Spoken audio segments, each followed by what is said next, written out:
ท่านกำลังติดตามรับฟังสถานีวิทยุกระจายเสียงพระพุทธศาสนาแห่งชาติและสังคมคลื่นเพื่อการศึกษาพระพุทธศาสนาและวัฒนธรรมระบบ FM 104.5 เมกะเฮิรตซ์รายการต่อไปเป็นรายการเสียงธรรมจากสามเณรดำเนินรายการโดยสามเณรสมพงษ์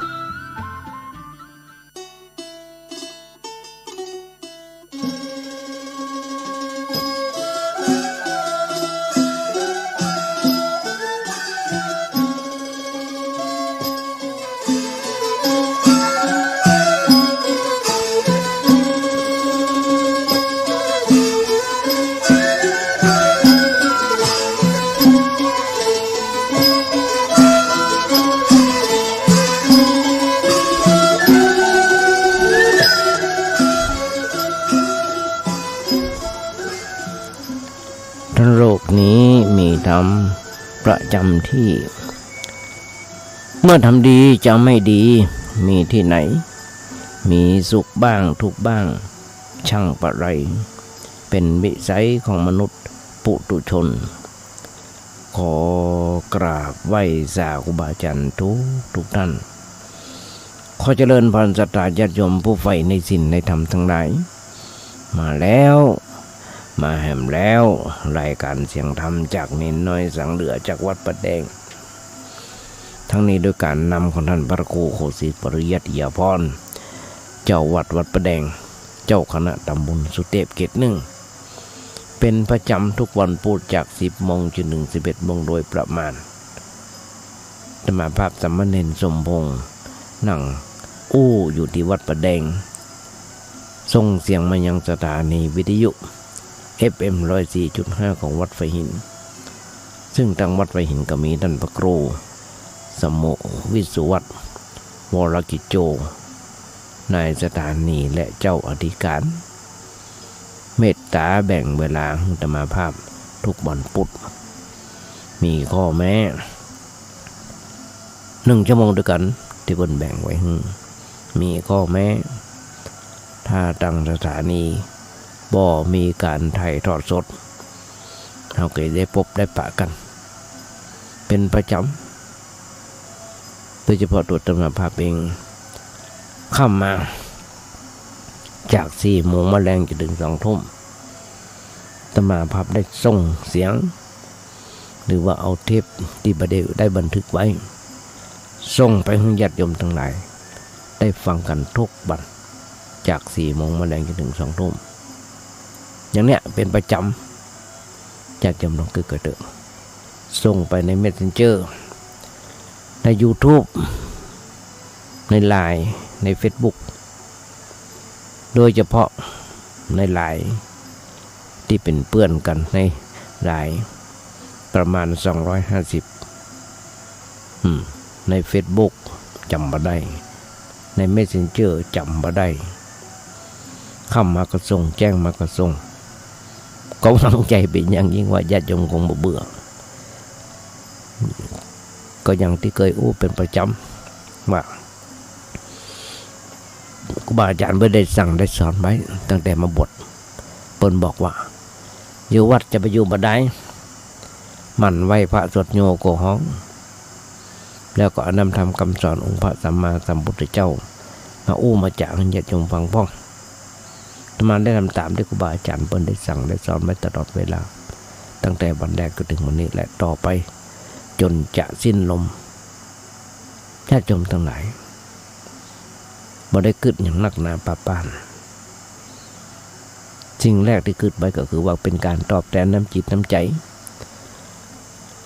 พระสงฆ์องค์เนรโดยเฉพาะเราธรรมภาพบ่มีอย่างตอบแทนญาติโยมที่ส่งเข้าป่าอาหารธรรมภาพมีอาหารการกินมีที่อยู่ที่อาศัยนอกจากธรรมะตอนที่จะมีการตอบแทนต่อมาก็คือการไหว้พระสวดโยโกฮ้องทำบุญอุทิศกุศลแผ่เมตตากับญาติโยมทั้งหลายทุกวันทุกเช้าทุกเย็นอย่างนี้เป็นประจำที่ได้ทำไว้เพราะฉะนั้นญาติโยมทั้งหลายจะไปเบื่อกันเด้อแต่มาส่งไปให้ครูบาอาจารย์ถึงวันแมลงญาติโยมบัณฑิตนักปราชญ์นัก สิ่งที่ส่งไปแบบนี้ว่าเพื่ออวดตัวขอความคิดหันขอกำติชมจากครูบาอาจารย์บาอาจารย์ธรรมาภาพนั้นยังขาดตกบกพร่องอย่างพ้องโอ้ว่าเพิ่มเติมเสริมแต่งเน้นน้อยตัวนี้ได้ญาติโยมทั้งหลายทุกวันตอนที่ผ่านมายกเป็น2 อาทิตย์ที่ผ่านมาธรรมาภาพโดยสุขภาพแล้วบ่ค่อยจะเต็มร้อยทุกวันมันแรงก็ดีมาเจ้าก็ดีธรรมาได้มีโอกาสได้ครับคำสั่งคำสอนจากท่านพระครูปริยัติยานุศาสตร์หรืออาจารย์ดร.สวัยเปิ่นไปพำนักเผยแพร่พุทธศาสนาอยู่ที่ประเทศไอร์แลนด์ใต้หรือว่าสหรัฐอเมริกาวัดพระสิงห์สหรัฐอเมริกา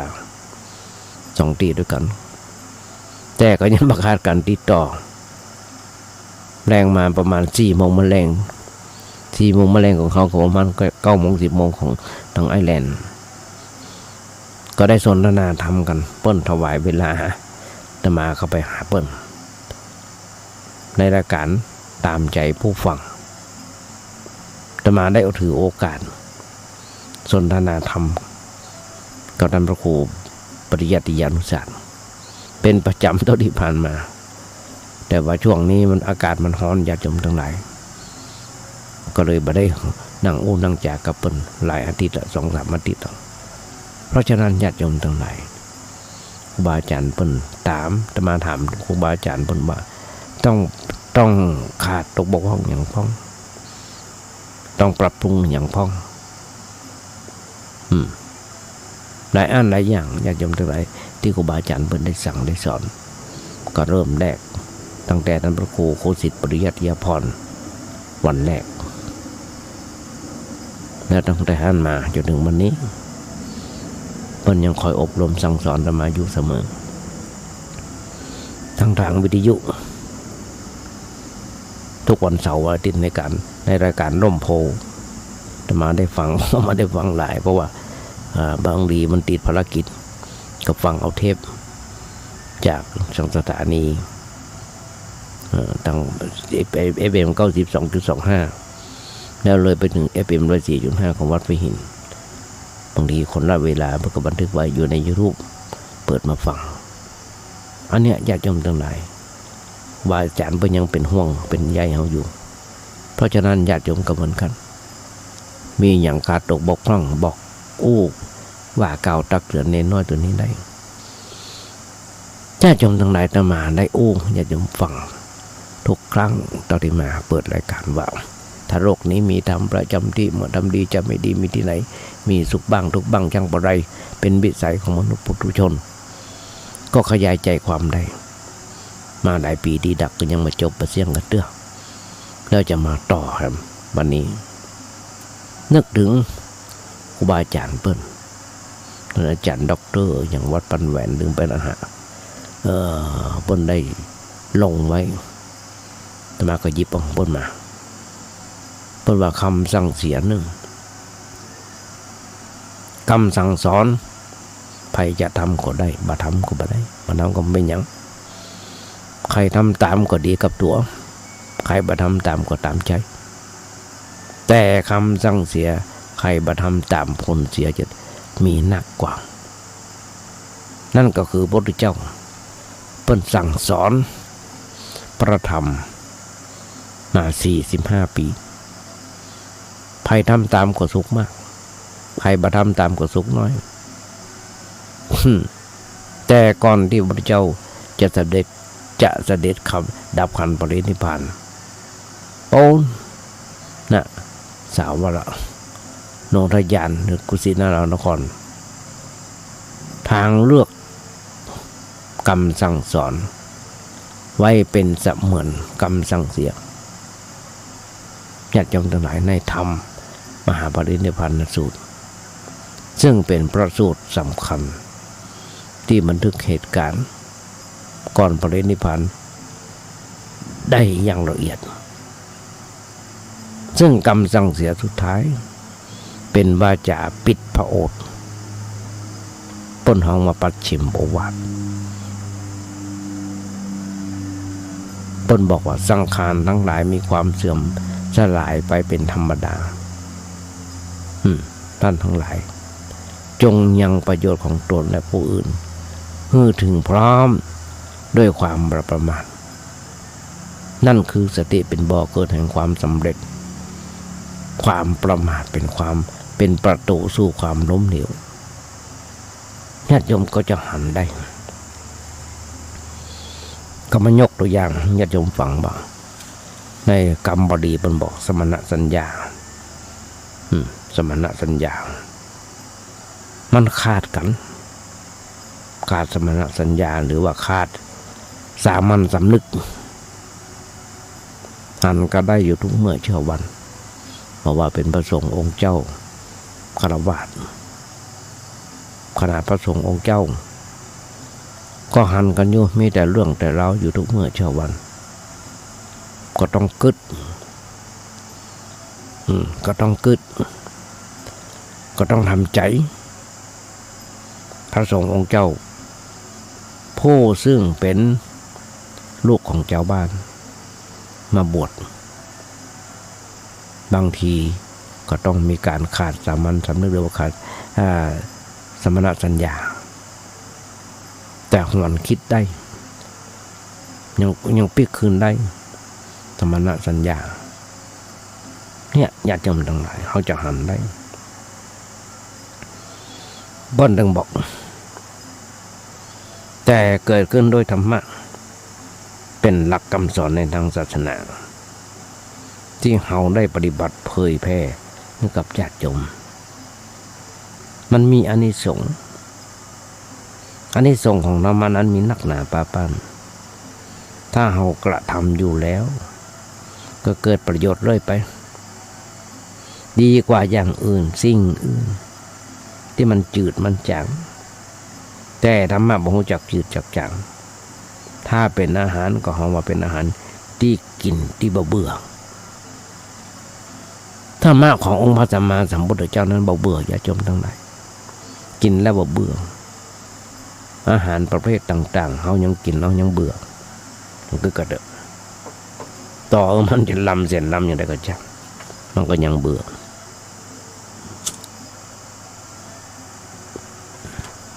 แต่ว่าธรรมะของพระเจ้านั้นกินก็ดีฟังก็ดีบ่เบื่อยิ่งฟังยิ่งได้ดีอาหารบางประเภทกินบ่อยๆก็เบื่อ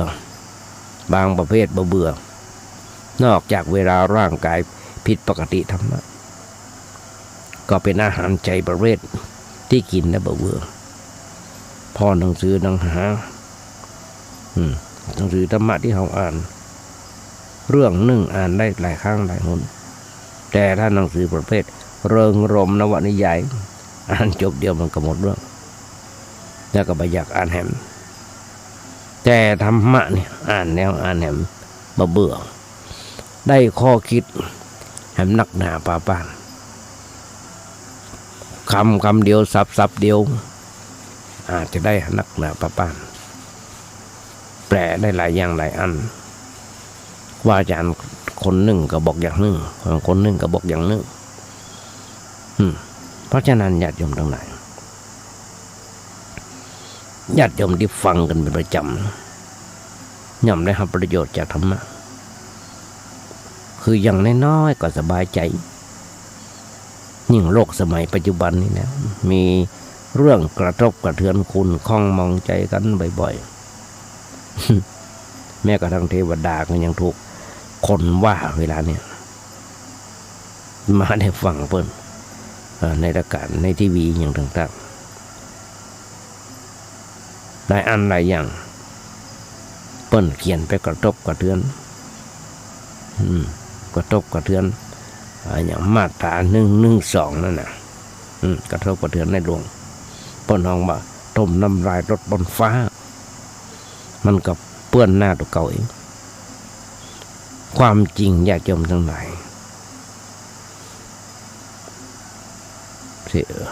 พระบรมสารีวงศ์บาทพระเจ้าอยู่หัว เปิ้นส่งมีประโยชน์ต่อชาติบ้านเมืองเหลือจะขนาดนับได้ปฏิบัติกิจเพื่อความสุขของประชาชนเต็มอย่างเต็มที่ถ้าพระองค์จะนั่งอยู่ในวังเฉยๆบอกว่าอันยังแต่ว่าคนสันดานชั่วมันหาเรื่องด่าได้ทั้งนั้นทำดีมันก็ด่าทำชั่วมันก็ด่าญาติโยมพระพุทธเจ้าเปิ้นบอกว่าคนมันก็อย่างนั้นบางคนเดินก้มหน้าก็ว่าแงนหน้าก็ว่าปากบิดปากเบี้ยวมันก็ว่าจะแย่ยิ้มมันก็ว่าคนงามมันก็ด่าคนหมางามมันก็ด่าดิเป็นแบบนั้นหรอกในโลกมันเป็นอย่างนั้นแม้แต่กระทั่งพุทธปฏิมาพุทธรูปที่ตั้งอยู่ในโบสถ์ในวิหารยังราคินมนุษย์เดินดินจะสิ้นคนนินทาเขาว่าเป็นกลอนไว้อย่างนี้ว่าแม่พุทธปฏิมาก็ยังราคินมนุษย์เดินดินหรือจะสิ้นคนนินทามันมาเป็นกลอนแต่ว่าคนที่ไปว่าบุคคลที่บุคคลว่านั่นแสดงมาจิตใจต่ำเต็มที่พุทธเจ้าบอกพาลานาปะสังสันติทานนังนั่นคือคนผ่านบ่เคยสรรเสริญการฮื้อถ้ามีการฮื้อการแจกที่ไหนคนผ่านมันไส้มันบ่ยินดีปรีดาในการฮื้อคนผ่านบ่ยินดีในการทำดีของคนไผ่เพราะในใจมันต่ำนั่นเองมันจะเลือกอันยังแต่ว่าหันข่าวในทีวีฟังการทะเลาะเบาะแว้งของสวกับสสอย่างต่างๆและจะพาผู้แทนติดตามฟังบ้องบอกฟังหลายตามได้เปิ้นข่าวมาเสนอนักข่าว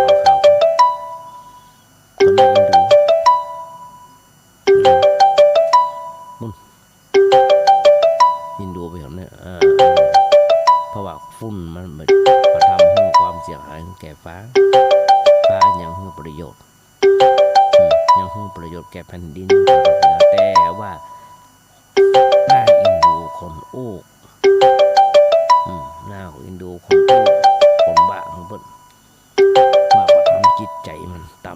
ำถ้าว่าทำไมถึงจิตใจถึงต่ำเขียนไปตามอารมณ์มันมีสติปัญญามีเหตุผลแม้จะเป็นนักศึกษาก็จักแต่มาหันในคลิปใน YouTube ต่างๆที่ได้กล่าวตำหนิเบื้องสูงหนีไปอยู่เมืองนอกไปเรียนอยู่เมืองนอกไม่ได้เรื่องถ้าได้ปริญญาก็คงไปทำลายตัวเก่าด้วยความโง่ของตัวเปรียบเสมือนต้นกล้วยตายด้วยปลีกล้วยนั่นแหละต้นไผ่ก็ตายด้วยขุยไผ่ม้าอัสดรก็ตายด้วยเพราะเกิดลูกม้าเกิดลูกม้าออกมาเพราะว่าลูกมันแก่มันถีบท้องมันถีบท้องมันถีบออกมาเลยธรรมชาติมันมามีแต่ว่าความว่าเปิ้นเอาเปรียบเทียบฝั่งนั่นหมายว่าคนเฮาทำลายตัวเก่าแล้วมันตายไปบรอดชีวิตบ่เจริญบ่ก้าวหน้าถ้าเฮาไปประทุษร้ายต่อคนที่บ่ประทุษร้ายตอบได้รับโทษทันหลายสถานเป็นโทษทันแรงทั้งนั้นเช่นเป็นบ้ามีโรคขนาดหนักรักษาบ่ได้มันมีใครอยากคบหาสมาคมเป็นต้นเป็นเรื่องเสียหายแต่ว่าเพราะบ่เคยฟังธรรมบ่เคยเข้าใกล้พระ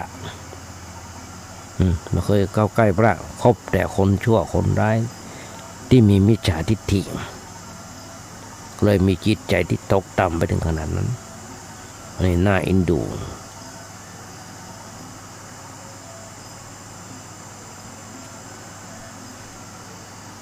คนดีแพร่ขยายคนร้ายแผ่นดีคนร้ายแผ่นดินแคบคนดีแผ่นดินขยายคนร้ายแผ่นดินแคบคนในโลกที่เราควรจะสงสารและน่าเอ็นดูก็คือคนที่วิญญาณตกต่ำนี้ถ้าจิตใจต่ำไปสู่ความชั่วความร้ายเป็นคนน่าสงสารคนเจ็บทางกายยังมาสงสารเท่าใดแต่คนป่วยทางใจเนี่ยน่าเอ็นดูน่าสงสารที่สุดเพราะคนเจ็บกาย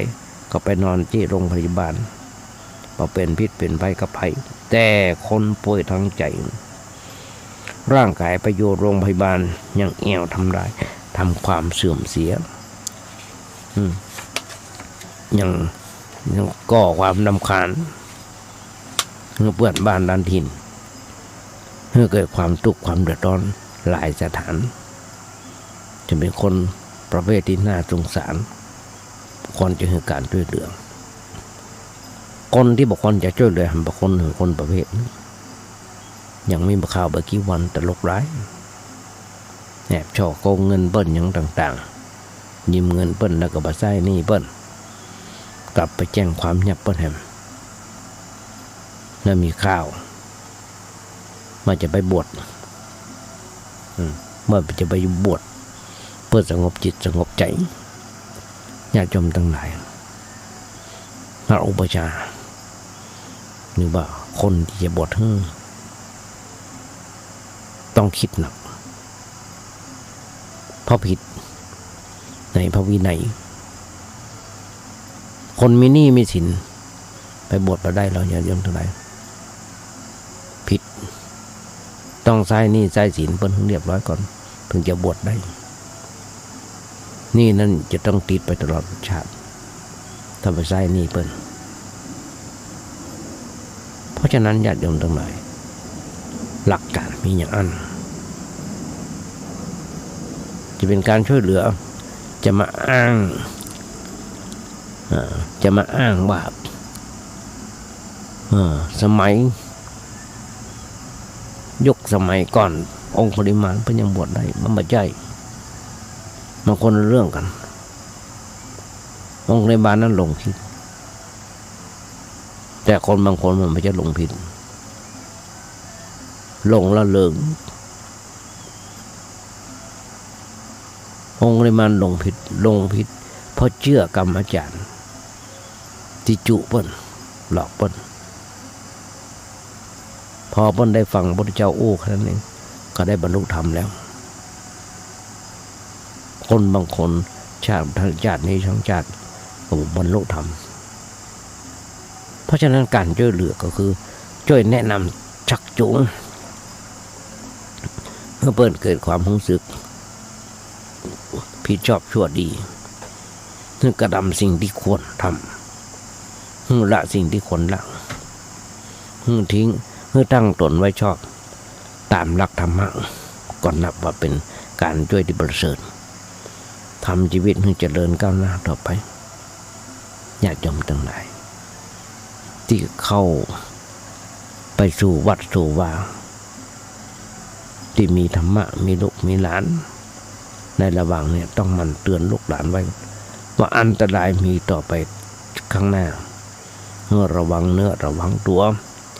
อย่าเที่ยวเตะอย่าไปทำอันที่มันเหมาะผสมบอกคนซึ่งอันตรายจะเกิดขึ้นแก่ชีวิตของเราได้เป็นเรื่องที่ควรจะระมัดระวังไว้เมื่ออยู่กับเหย้าเฝ้ากับเรือนมาจำเป็นก็อย่าออกไปเองเพราะมีภัยรอบด้านอันนี้เป็นเรื่องที่น่าคิดอย่างหนึ่งก็ญาติโยมน้องคือกระเดืองเริ่มตั้งแต่ปี66มาตอนที่คิดได้นะตั้งแต่ปี66มาจนถึงวันนี้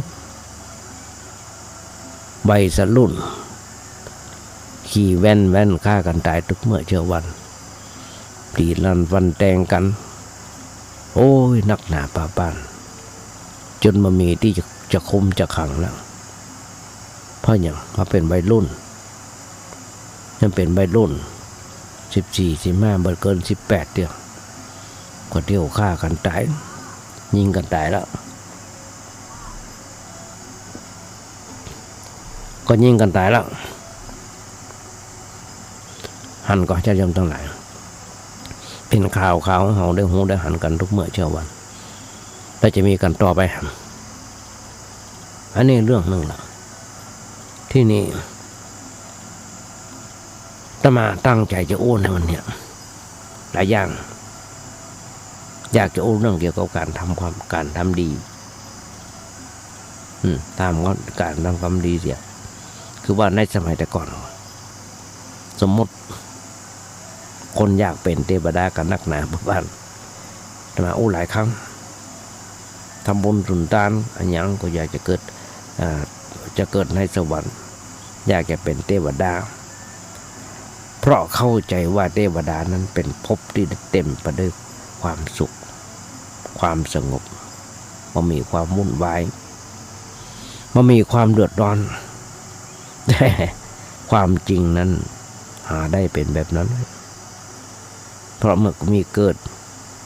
ที่ใดก็ต้องมีทุกข์ที่นั้นมีชาติมีภพในที่ใดก็มีทุกข์ที่นั้นแต่ว่าเฮาบ่เข้าใจซึ่งในเรื่องอย่างอีกเข้าใจว่าเป็นมนุษย์ที่แสนลำบากเป็นเทวดาคงจะสบายกึดกันอย่างนั้นแต่ความจริงก็หาได้สะดวกสบายอันอย่างไม่คล้ายๆกับคนยากจนนึกว่าคนมั่งมีเพิ่นคงจะเป็นคนที่มีความสุขความสบายมีอย่างกินอย่างใช้สะดวกทุกอย่างอันนั้นมันเป็นเรื่องความสะดวกแต่ว่าอาจจะบ่สบายทั้งใจก็ได้เพราะเรื่องจิตใจนั้นเป็นเรื่องภายในที่ไผ่บอบัหันตัวเก่านั่นถึงรู้เองว่าสภาพจิตของตัวเป็นอย่างไรพอใจว่าพอจะมีอย่างสมบูรณ์แล้วหมดทุกข์หมดร้อนความสุขความเดือดร้อนย่อมเกิดขึ้นได้เมื่อยังมีอวิชชาครอบงำจิตใจเมื่อใดจะทำลายอวิชชาออกไปได้เมื่อนั้นและความทุกข์ก็จะหายไปญาติโยมทั้งหลายลองย้อนรอยความพอเมื่อบักกี้วันที่ผ่านมาบักกี้เดือนที่ผ่านมามีสิทธินี่คนหนึ่งขนาดลูกแต่เนี่ยยังจุยังหลอกเอาเงินไปเป็นบุกกี่ร้อยล้านนอกจากแม่เป็นอัมพฤกษ์อัมพาตตอนนี้เริ่มดีขึ้นมามีส่งสัญญาณขึ้นมามีการฟ้องร้องกลับขึ้นมาจะเอาเงินคืนได้ไปกี่ล้าน30 ล้านอยู่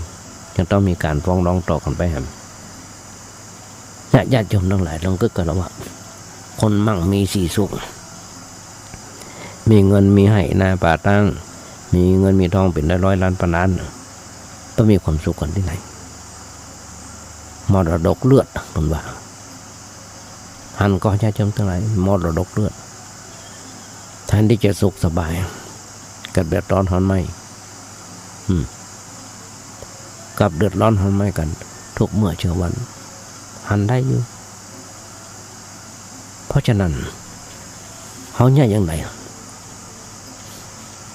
น้องพ่อป้นเนาะ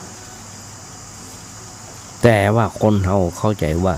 สวรรค์เป็นยอดแห่งความสุขมีความต้องการทำบุญสุนทานอันหยังก็อธิษฐานขอให้เกิดให้ได้เกิดเป็นเทพบุตรเทวดาเทพบุตรเทพธิดาจะได้มีความสุขความสบายตามสมควรแก่ท่านนะ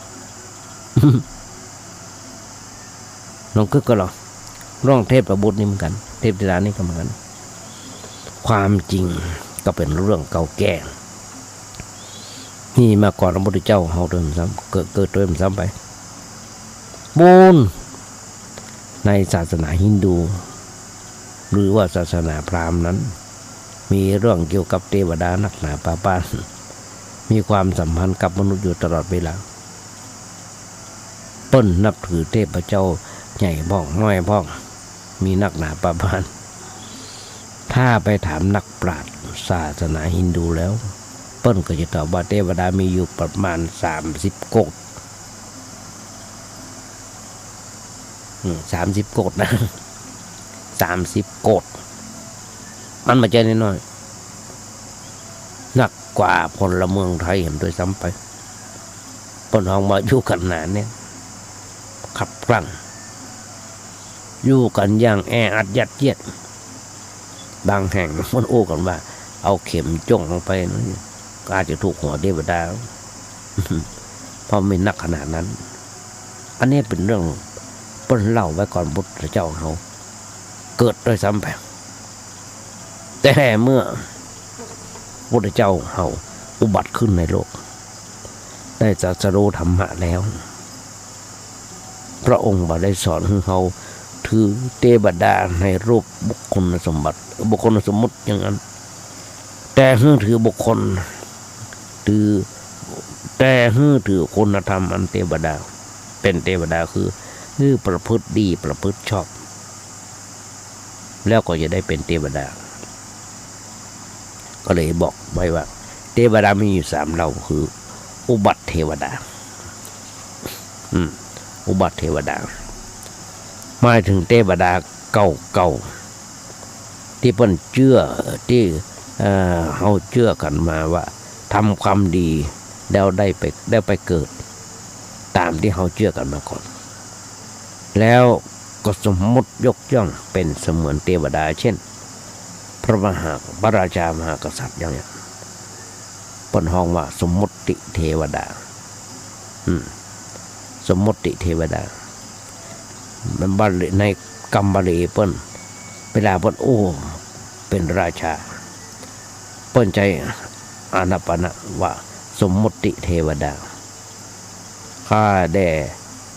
แต่สมมติเทวเทพเป็นเทวดาโดยสมมติส่วนเทวดาแห่งพวกนึงนั้นเป็นเทวดาแบบพุทธแท้ที่เขาบอกวิสุทธิเทวดาหรือวิสุทธิเทพอันนั้นหมายถึงบุคคลผู้มีใจบริสุทธิ์ปราศจากกิเลสหรือว่าคือพระอรหันต์นี่พระอรหันต์เป็นพระพุทธเจ้าฮ้องว่าวิสุทธิเทวดาวิสุทธิเทวดาเกิดโดยธรรมเกิดจากธรรมส่วนเทวดาอื่นนั้นเกิดโดยชาติโดยกำเนิดแต่วิสุทธิเทวดานั้นเกิดจากธรรมโดยแท้คนใดประพฤติธรรมข้อที่จะทำเพื่อเป็นเทวดาก็ฮ้องว่าคนนั้นเป็นเทวดาพุทธเจ้าทรงเปลี่ยนตัวบุคคลสมมติเพื่อเป็นธรรมะพาเฮาฮ้องกันว่า ตามภาษาธรรมะเปิ้นฮ้องว่าบุคลาธิฐานหมายถึงการอ้างตัวบุคคลเป็นตัวอย่างเปิ้นฮ้องว่าธรรมาธิฐานโอ้ถึงข้อปฏิบัติล้วนๆบักเกี่ยวตัวบุคคลเช่นพระพรหมถ้าโอ้เป็นบุคคลก็หมายถึงพรหมพระพรหมสีหน้าที่ปั้นไว้ดำหน้าโรงแรมที่ดำหน้าหอพักแห่งต่างๆหมดเนี่ยนั่นเป็นบุคคลสมมติถ้าโอ้เป็นธรรมาธิฐานก็หมายถึงพรหมวิหารธรรมได้แก่เมตตาปรารถนาความสุขความเจริญแก่ผู้อื่นกรุณามีใจสงสารอยากจะช่วยให้พ้นจากความทุกข์ความเดือดร้อนมุทิตาคือการพลอยยินดีในความดีความสุขความเจริญของคนอื่นอุเบกขาหมายถึงความวางเฉยในเมื่อบ่สามารถจะบำเพ็ญธรรม3 ข้อครั้งที่อู้มาแล้วนั้น คนใดตั้งอยู่ในธรรมสี่ประการนี้คนนั้นชื่อว่าเป็นพรหมอย่างเช่นพ่อแม่อันนี้บอกว่าเป็นพรหมของลูกเพราะมีคุณธรรมสี่อย่างนี้สมบูรณ์อยู่ในจิตใจเพราะพระผู้มีพระภาคเจ้าบนว่าอะไรไว้อย่างนี้จัดยมทั้งหลายย้อนรอยโดยความไปถึงคนอินเดียในโบราณเพิ่นนับถือเทวดาเป็นองค์แต่พระองค์แนะนำให้ปฏิบัติแม้เรื่องพระพรหมที่เป็นพระเจ้าผู้สร้างของเจ้าฮินดูจะมาได้นั่งแจกกับท่านพระครูปริยัติยานุศาสตร์หลายครั้งแล้วนี้ก็จำได้คำคล้ายคำข่าวมาต่อครับเวลาไปถามพระเจ้าถามปิกตามกลับถามว่าพระพรหมเป็นผู้บริสุทธิ์หรือไม่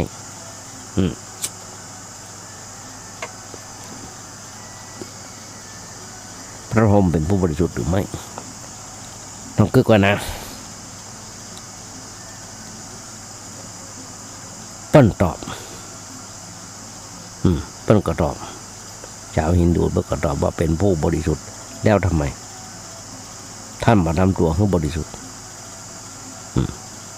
เปิ้นตอบว่าใช่บริสุทธิ์แล้วทำไมท่านมาทำตัวให้บริสุทธิ์เพื่อเข้าถึงพระพรหมเห็นหรอนี่เป็นกรรมที่พระพุทธเจ้าเฮาย้อนถามไปในแบบนั้นคือบ่ได้คิดถึงพระธรรมบ่เคยคิดถึงธรรมะข้อปฏิบัติเลยเป็นตัวบุคคล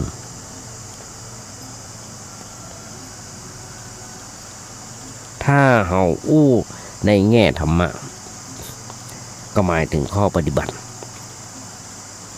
หมายถึงการปฏิบัติหมายถึงผลอันเกิดขึ้นจากการปฏิบัติเช่นว่าพระพรหมเป็นผู้บริสุทธิ์เฮาก็ควรทำตัวให้บริสุทธิ์พระเจ้าเป็นผู้มีความกรุณาเฮาก็ควรทำใจให้กรุณาให้บริสุทธิ์เพราะพระเจ้าเป็นผู้มีความกรุณาเฮาก็ควรทำใจให้กรุณาให้บริสุทธิ์อย่างนี้เป็นต้นถึงจะฮ้องว่าเข้าถึงสิ่งเป็นเนื้อแท้คือตัวธรรมะอันเฮานำมาปฏิบัติได้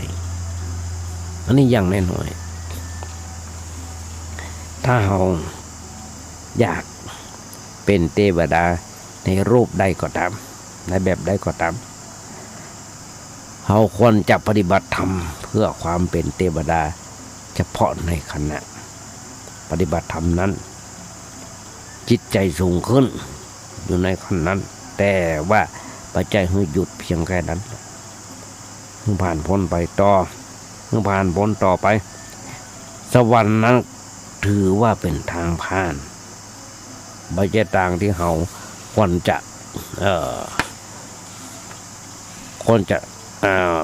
ะไปตั้งรกรากนี่ครับเพราะมันยังเต็มไปด้วยความทุกข์ความวุ่นวายแต่ว่าเฮาผ่านไปสักน้อยเพื่อไปเยี่ยมพ่อเทวดาทั้งหลายเสร็จแล้วเฮาก็บ่แวะที่นั่นบ่แวะที่นี่เฮาจะเดินต่อไปจนกระทั่งถึงการดับทุกข์ดับร้อนเมื่อเด็ดขาดอันนี้เป็นหาวันนิพพานอันเป็นจุดหมายปลายทางของการปฏิบัติทางพุทธศาสนาซึ่งเป็นสภาพจิตที่สงบเย็นอยู่ตลอดเวลาเป็นจุดหมายสำคัญเป็นจุดหมายสำคัญ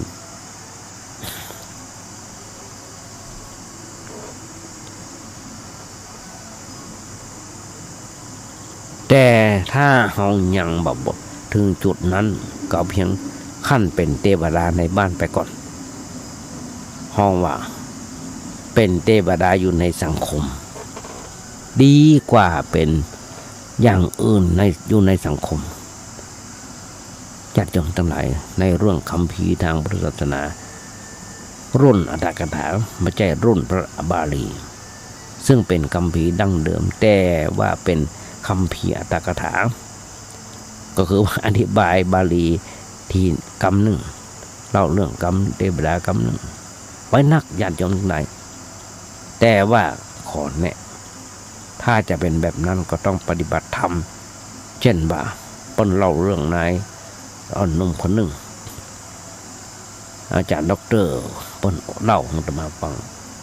เรื่องของนายหนุ่มอาจารย์หนุ่มคนหนึ่งเปิ้นชื่อมหามานพเป็นคนใจกว้างเสียสละหันแก้ประโยชน์ส่วนรวมชอบใจชีวิตของตัวเพื่อเป็นประโยชน์แก่สังคมหรือแก่บุคคลทั่วๆไปเปิ้นชอบไปทำอย่างที่เป็นประโยชน์สาธารณะเช่นว่าทำถนนหนทางถ้าตัดไหนมีเป็นล่มเป็นหลุมเป็นบ่อก็เอาดินไปถมมันตื้นขึ้นอย่างดาบวิชัยปลูกป่าไปทั่วประเทศจะจำไรดวงตัดไหนควรมีสะพานก็ไปสร้างสะพานตัดไหนเอารถเต็มไปด้วยรกที่ไหนมันรกก็เต็มไปด้วยขวากน้ำก็เดินลำบากก็ถางมันเตือนเนี่ยขั้นแรกก็ทำคนเดียวบ่ได้จักชวนไปเหมือนกับดาบวิชัยที่ปลูกต้นไม้ทั่วประเทศทำไปบ่อยๆเปิ้นตายไปแล้วก็ยังมีอนุสาวรีย์ให้เปิ้นอยู่เหมือนกับซืบนาคาเสถียรตายไปแล้วก็ยังมีอนุสาวรีย์ไว้อยู่แม้กระทั่งครูบาเจ้าศรีวิชัยมรณะไปแล้วหลายปีดีดัก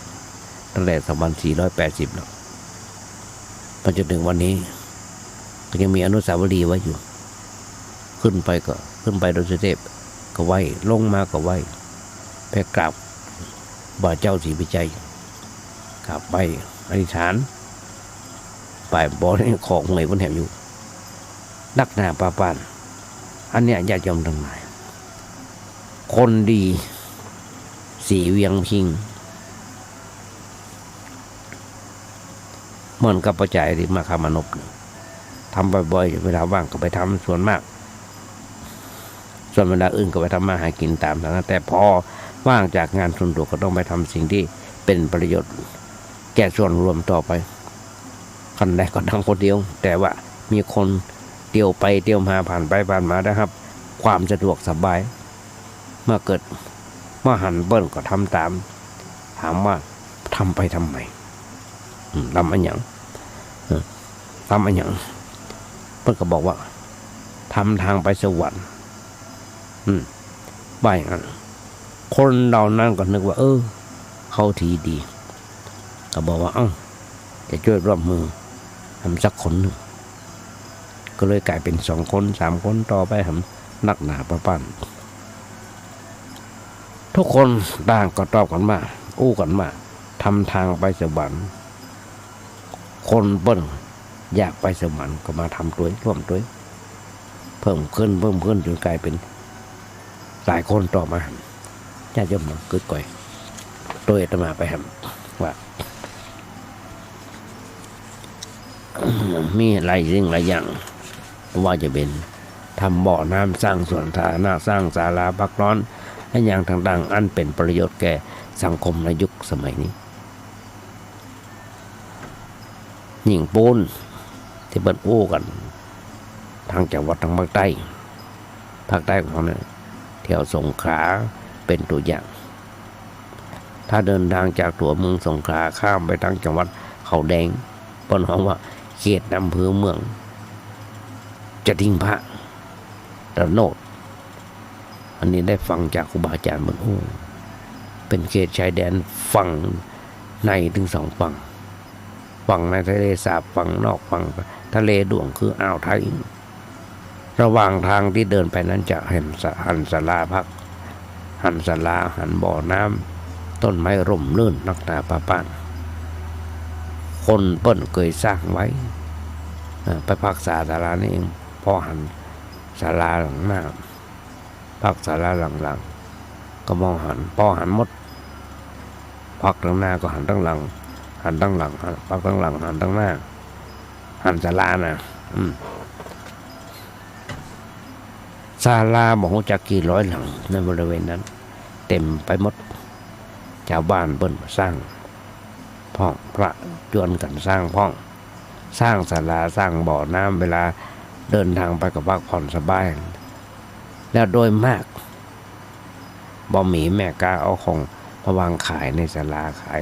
เข้ายำของอย่างว่องอย่างต่างๆพระสงฆ์ของเจ้าเดินทางมาต้องกลัวอดอยากแต่ว่ามาสมัยนี้เปิ้นทำถนน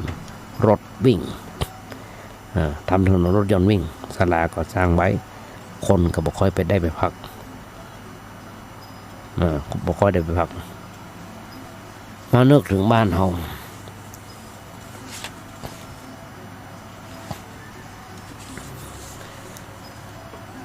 ยังมีอยู่พ่องทำกันอยู่ในรูปแบบนี้เรื่องอย่างนี้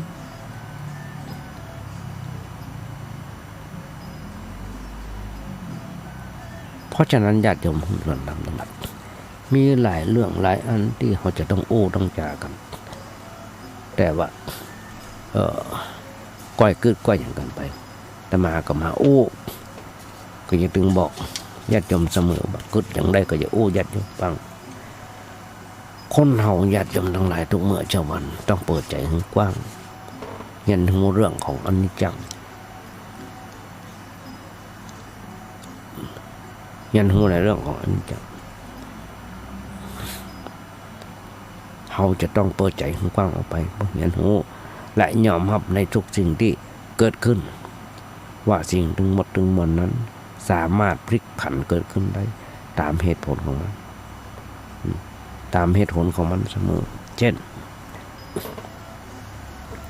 หลังจากยุคโควิดมาจนถึงวันนี้บางคนนะธุรกิจการงานล้มละลายหรือว่าเรื่องอื่นๆเกิดการล้มเหลวและมันอาจเกิดขึ้นได้ในทุกๆคนเพราะอย่างเพราะสิ่งต่างๆล้วนแต่ถูกห้อยไว้กับความมาเที่ยงแท้แน่นอนอย่างบางทีมันก็จะเดินขึ้นบางทีมันก็ถอยลงเสื่อมลงมันเป็นของมันอยู่อย่างนี้เพราะมันเป็นของที่มีอยู่คู่กับโลกมาหมื่นแล้วญาติโยมหุ้นส่วนธรรมทั้งหลายทุกชีวิตที่เกิดมาในโลกนี้ล้วนแต่ต้องเผชิญหน้าพบปะกับมันทั้งนั้นแม้ว่าอาจจะมีลักษณะแตกต่างกันไปบ้างก็ตามและเรื่องธุรกิจการงานหรือว่ายศตำแหน่งเจริญขึ้นหรือว่าเสื่อมลงก็บ่ได้เกิดจากอำนาจของเทวดาหรือว่าฟ้าดินที่ไหนมันเป็นกฎธรรมดาที่มีอยู่ในโลกนี้เพราะฉะนั้นขออย่าคิดให้มันเป็นตุกไปกับเรื่องราวเรานะแต่ของรู้จักว่ามันเป็นอย่างนี้มันเป็นอย่างนี้เองคือบ่มีความเที่ยงแท้แน่นอนเลยสักสิ่งเดียว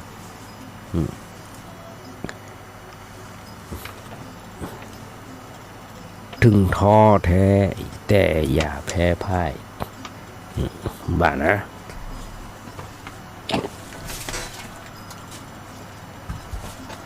ถึงจะท้อแท้แต่อย่าแพ้พ่าย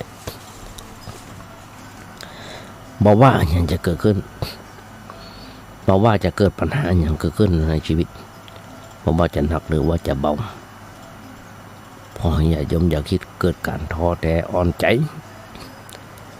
เพราะการท้อแท้อ่อนใจนั้นมันจะทำให้ชีวิตของเราเหมือนกับว่าตายไปแล้วเกินซีกนึงมันฝึกคิดอย่างมีสาระเพื่อสร้างเสริมเติมแรงใจให้กับชีวิตอยู่เสมอแล้วสักวันหนึ่งเขาอาจจะปิกมายืนอย่างมั่นคงตัดที่เขาล้มอยู่ในนี้หรือเขาอาจเกิดความท้อแท้อ่อนใจต่อ ปัญหาที่กำลังประสบอยู่คิดดูเห็นว่าถึงจะท้อแท้แต่เราจะแพ้บ่ได้เพราะคนที่รอคอยความหวังจากเรายังมีอยู่ถ้าเราแพ้คนหนึ่งแล้วแฮมหลายคนต้องคงลำบากแฮมหลายคนต้องลำบาก ญาติโยมคนเราทุกเมื่อเช้าวันเกิดการท้อแท้เหนื่อยหน่าย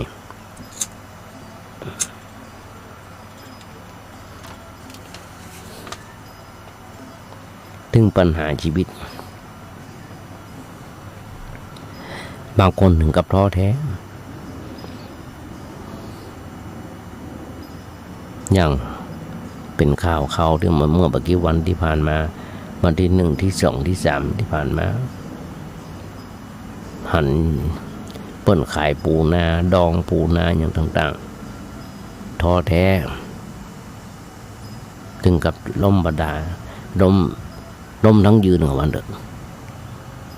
พอไปเจือใจคนถูกหลอกถูกต้มถูกหลอกถูกต้มเปิ้นเป็นคนดีก็เลยมีคนมาช่วยเหลือส่งเงินส่งทองสั่งของเปิ้นเพราะฉะนั้นนี่แหละญาติโยมทั้งหลายเป็นเหตุผลอย่างหนึ่งที่จะอู้ญาติโยมฟังเปิ้นบ่ท้อแท้สู้ต่อไปอาตมาเลยไม่กึดได้ว่าถึงท้อแท้แต่อย่าแพ้พ่ายเพราะว่าจะเกิดปัญหาอย่างขึ้นในชีวิตจะหนักจะเบาขออย่าคิดให้เกิดการท้อแท้อ่อนใจเพราะการท้อแท้อ่อนใจนั้นมันจะทำให้ชีวิตของเราเหมือนกับว่าตายไปแล้วกึ่งมันฝึกคิดอย่างมีสาระเพราะอย่างเพื่อสร้างเติมเพื่อสร้างเสริมเติมแรงใจให้มันให้กับชีวิตอยู่เสมอแม้สักวันหนึ่งแล้วสักวันหนึ่งหรือสักวันหนึ่งเขาอาจจะกลับมายืนอย่างมั่นคงตัดที่เขาล้มอยู่นั่นเองหรือเขาอาจเกิดความท้อแท้อ่อนใจต่อปัญหาที่กำลังประเดประดังอยู่ประเดประดังเข้ามาในชีวิตของเขาเกิดเห็นว่าถึงจะท้อแท้แต่เขาจะแพ้บ่ได้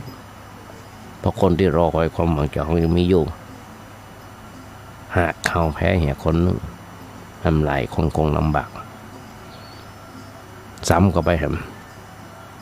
ญาติโยมต้องหลายหลวงปู่หลวงพ่อพุทธทาสหลวงพ่อปัญญาพระองค์แก้ได้แต่เขาด้านเมื่อกี้จะว่าเรื่องราวใดๆที่เกิดขึ้นมันเกิดขึ้นมาเพื่อให้เขาแก้ปัญหาให้เขาแก้ไขให้เกิดการพัฒนาไปสู่ในทางที่ดีขึ้นที่เจริญขึ้นเสมอบ่ได้เกิดขึ้นมาเพื่อให้เขากลัดกลุ่มหนักอกหนักใจบางคนถึงคิดจะฆ่าตัวตายหรือว่าผู้อื่นพยายามพ่อปัญหาหันเพื่อคิดนึกเป็นแล้วเขาจะมาเป็นทุกข์แต่ว่าเขาต้องรู้ความจริงไว้ว่าปัญหาหลายๆอย่างหลายเรื่องหลายๆเรามาแก้ไขได้มันก็มีเพราะมันเป็นสิ่งที่แก้ไขไม่ได้เป็นสิ่งที่แก้ไขไม่ได้ในขณะที่โอนมาโอในวันนี้ย้อนหลังไปเมื่อวันที่3ที่4มีดอน2 คนมาทำบุญตานขันเข้าหัวปอบมันซึ่งเป็นน้ำพึกอยู่หลายปีมาเขาได้ยินลูกสาวลูกบ่าวปุ่นมาห้องมาตานเข้าหัวปอตกใจเขาบุญตายเมื่อไรเสียเมื่อไรเสียไปเมื่อที่2บุญของเปิ้นอย่างหนึ่งที่เปิ้นได้อุทิศบุญอุทิศร่างกายให้กับโรงพยาบาลเพื่อเป็นอาจารย์หมอเป็นอาจารย์หมอก็ได้บ่เดือดร้อนอย่างนักหนาพระป้านก็บ่ได้เศร้าเสียใจนักเพราะเตรียมใจไว้เหมือนนักนี่ปัญหาเรื่องความตายนี่ก็เหมือนกันเป็นปัญหาที่เขาแก้บ่ได้เหมือนกัน เป็นปัญหาที่สัจธรรมของโลกทุกคนต้องตายเกิดมาต้องตายเพราะฉะนั้นมันเป็นสิ่งที่แก้ไขไปตามเหตุผลเฉพาะตัวของมันแต่หน้าที่ของเราคือจะต้องพยายามหาวิธีจัดการกับมันให้ดีที่สุดโดยให้คิดเนี่ยว่าเราทำดีที่สุดของเพียงเท่านี้ผลตอบรับจะเกิดขึ้นอย่างไรจ้างหัวมันจะได้หรือจะเสียก็จ้างมันเราทำหน้าที่ของเราให้ดีที่สุดเราทำหน้าที่ของเราให้ดีที่สุดแล้วเราก็ถูกต้องแล้วเรื่องจะดีหรือบ่ดีไปจะเรื่องของเราญาติโยมลองเกิดก่อยสักหน่อยว่าวันนี้บอกวันนี้กับวันหน้าต้องแปลเปลี่ยนเรื่องธุรกิจล้มละลายหนี้สินท่วมตัวผัวมีเมียน้อยเมียนอกใจเงินบ่จบตกงานถูกลดตำแหน่งถูกปลดหมดอำนาจเรื่องราวมาเนี่ยอยากยังทั้งหลายยึดถือกันมาเป็นเรื่องที่ใหญ่โตแต่ถ้าเอาไปเปรียบเทียบกับเรื่องของความตายที่กำลังไล่ตะโกนออกมาติดมันเปรียบกันมาได้เลยเพราะฉะนั้นเรื่องใดๆก็ตามที่เป็นเรื่องภายนอกตัวเขามันคือถือว่ามันเป็นเรื่องเล็กๆน้อยๆเป็นเรื่องของโลกที่จะต้องแปลเปลี่ยนไปและยังมีช่องทางอื่นๆนักหน้าป่าป้านที่จะเราแก้ไขเพียงแต่เราต้องอาศัยเอาสติปัญญาเข้าไปแก้แต่อย่าเอาการฆ่าตัวตายเข้าไปแลกคิดไว้เสมอว่ามีสิ่งใดๆที่จะทำเราเป็นทุกข์ได้นอกจากการคิดผิดของเราเองถ้าเราคิดผิดความทุกข์ก็เกิดขึ้นแต่หากคิดถูกเราก็เป็นทุกข์ฝากไว้กับสถานใจยมทั้งหลายตัวเดี๋ยวพอเวลาเวลาจะหมดแล้วโอ้ไปโอ้มากับม่อนไปม่อนมาม่อนไปติ๊กๆมาจบเจ้าญาติโยมทั้งหลายในบทกลอนที่ว่าตลกนี้มีธรรมประจำที่เมื่อทำดีจะไม่ดีมีที่ไหนมีสุขบ้างทุกข์บ้างช่างอะไรเป็นวิสัยของมนุษย์ปุถุชนวันนี้ขยายแจกความญาติโยมฟังอะไรแบบนี้แค่นี้ก่อนเอาไว้มาต่อกันในวันต่อไปแหมก็อย่างไรก็จะมาญาติโยมฟัง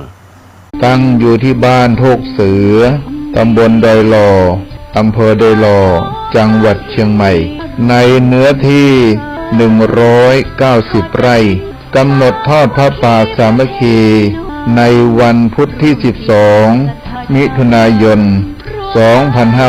2567 เวลา 14 น.